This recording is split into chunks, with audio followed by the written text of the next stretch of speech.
First question है, उत्तर वैदिक काल का सर्वाधिक महत्वपूर्ण देवता कौन था?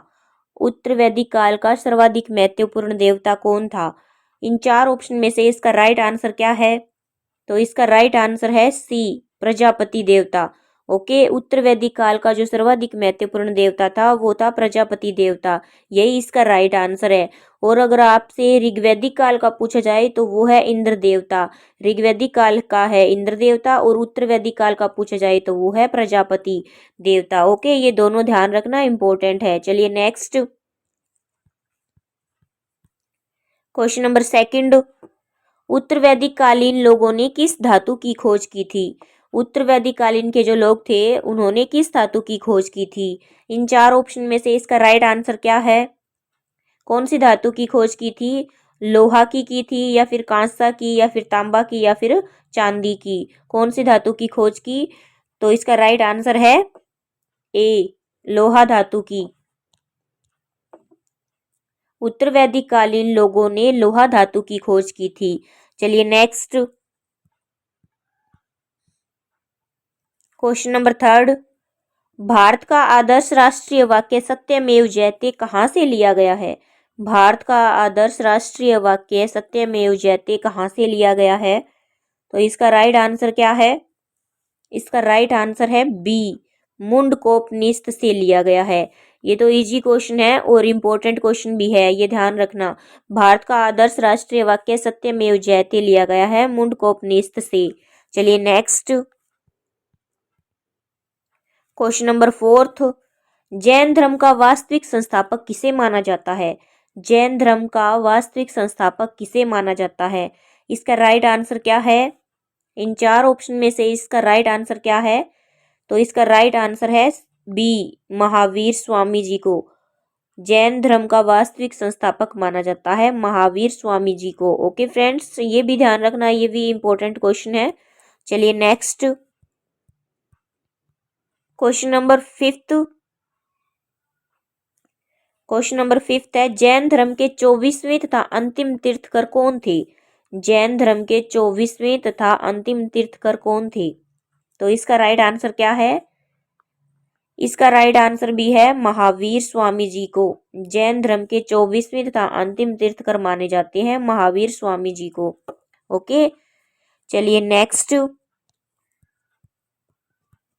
क्वेश्चन नंबर सिक्स्थ, पार्श्वनाथ द्वारा प्रतिपादित 4 महाव्रतों में महावीर स्वामी ने कौन सा 5वां व्रत जोड़ा? पार्श्वनाथ द्वारा प्रतिपादित 4 महाव्रतों में महावीर स्वामी ने कौन सा 5वां व्रत जोड़ा? तो इसका राइट आंसर क्या है? कौन सा 5वां व्रत जोड़ा? तो वो जोड़ा था ब्रह्मचर्य का। इसका राइट आंसर है सी, ब्रह्मचर्य का। पार्श्वनाथ द्वारा प्रतिपादित 4 महाव्रतों में महावीर स्वामी ने ब्रह्मचर्य का 5वां व्रत जोड़ा था। ओके फ्रेंड्स, चलिए next question number 7th, Jain धर्म में त्रिरत्न है। जैन धर्म में त्रिरत्न कौन से हैं? इसका राइट आंसर क्या है? ये इंपॉर्टेंट क्वेश्चन है, बार बार एग्जाम में पूछा जाता है, तो ध्यान रखना आप। जैन धर्म के जो त्रिरत्न है वो है सम्यक दर्शन, सम्यक चरित्र, सम्यक ज्ञान। ये तीनों ही है त्रिरत्न। इसका राइट आंसर है डी, ये सभी। ओके, सम्यक दर्शन, सम्यक चरित्र, सम्यक ज्ञान, ये जैन धर्म में त्रिरत्न है। वेरी इंपॉर्टेंट क्वेश्चन है, ध्यान रखना। चलिए नेक्स्ट क्वेश्चन नंबर 8, महावीर का जन्म कहाँ हुआ था? महावीर स्वामी जी का जन्म कहाँ हुआ था? इसका राइट आंसर क्या है? इन 4 ऑप्शन में से कहाँ हुआ था? राजगीर बिहार में, सारनाथ उत्तर प्रदेश में, वैशाली बिहार में, कुशीनगर उत्तर प्रदेश में। तो इसका राइट आंसर क्या है? इसका राइट आंसर है सी, वैशाली बिहार में। ओके, महावीर जी का जो जन्म हुआ था वो हुआ था वैशाली बिहार में। ये भी इंपॉर्टेंट क्वेश्चन है, जो मैं ये क्वेश्चन करवा रही हूँ ये आपके प्रीवियस एग्जाम में आ चुके हैं। ओके, चलिए नेक्स्ट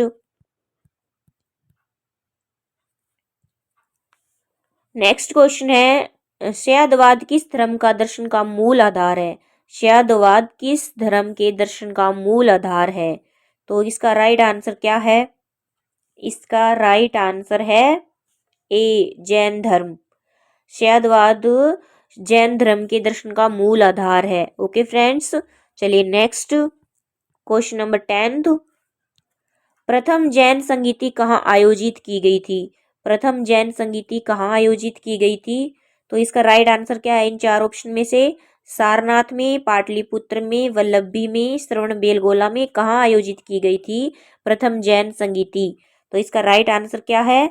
इसका राइट आंसर है बी, पाटलिपुत्र में प्रथम जैन संगीति आयोजित की गई थी पाटलिपुत्र में। चलिए next question number 11। Mahavir Swami ji किस भाषा में उपदेश दिया था? महावीर स्वामी जी ने किस भाषा में उपदेश दिया था? तो इसका राइट आंसर क्या है?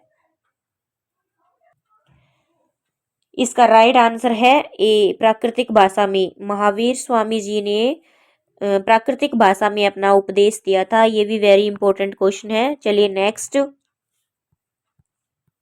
Question number 12। महात्मा बुद्ध का जन्म कहाँ हुआ था? महात्मा बुद्ध का जन्म कहाँ हुआ था? इसका राइट आंसर है डी, लुम्बिनी में। ओके, महात्मा बुद्ध का जन्म हुआ था लुम्बिनी में। ये भी वेरी इंपॉर्टेंट क्वेश्चन है, वेरी वेरी इंपॉर्टेंट क्वेश्चन है, ध्यान रखना, हर बार एग्जाम में पूछा जाता है। चलिए next question number 13। Mahatma Buddha के गृह त्याग को बौद्ध ग्रंथों में क्या कहा जाता है? महात्मा बुद्ध के गृह त्याग को बौद्ध ग्रंथों में क्या कहा जाता है? तो इसका राइट आंसर क्या है? क्या कहा जाता है? धर्म चक्र प्रवर्तन, महाभिनिष्क्रमण या महापरिनिर्वाण, या फिर इनमें से कोई नहीं। इसका करेक्ट आंसर क्या है?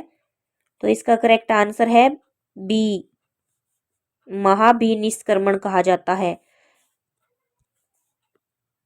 महाभिनिष्क्रमण कहा जाता है। महात्मा बुद्ध के गृह त्याग को बौद्ध ग्रंथों में महाभिनिष्क्रमण कहा जाता है। ओके फ्रेंड्स, चलिए next question number 14। Mahatma Buddha को ज्ञान की प्राप्ति कहाँ हुई थी? महात्मा बुद्ध को ज्ञान की प्राप्ति कहाँ हुई थी?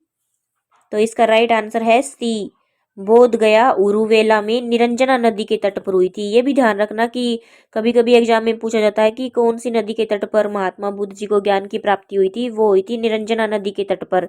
ओके फ्रेंड्स, और कहाँ हुई थी? बोध गया में। ये भी वेरी वेरी इंपॉर्टेंट क्वेश्चन है। चलिए next question number 15। Mahatma Buddha ने अपना पहला उपदेश कहाँ दिया? महात्मा बुद्ध जी ने अपना पहला उपदेश कहाँ दिया था? तो वो दिया था सारनाथ में। इसका राइट आंसर है बी, सारनाथ में दिया था महात्मा बुद्ध ने अपना पहला उपदेश। ये भी इंपॉर्टेंट क्वेश्चन है फ्रेंड्स। तो फ्रेंड्स, आज मैंने आपको ये 15 क्वेश्चन करवाए हैं। अगर आपको अच्छे लगे हैं तो वीडियो को लाइक कर देना, और मेरी हर एक वीडियो की नोटिफिकेशन आपको चाहिए तो मेरे चैनल को सब्सक्राइब करके बेल आइकन को प्रेस करके ऑल पे क्लिक कर देना। तो चलिए मिलते हैं नेक्स्ट वीडियो में। Thank you.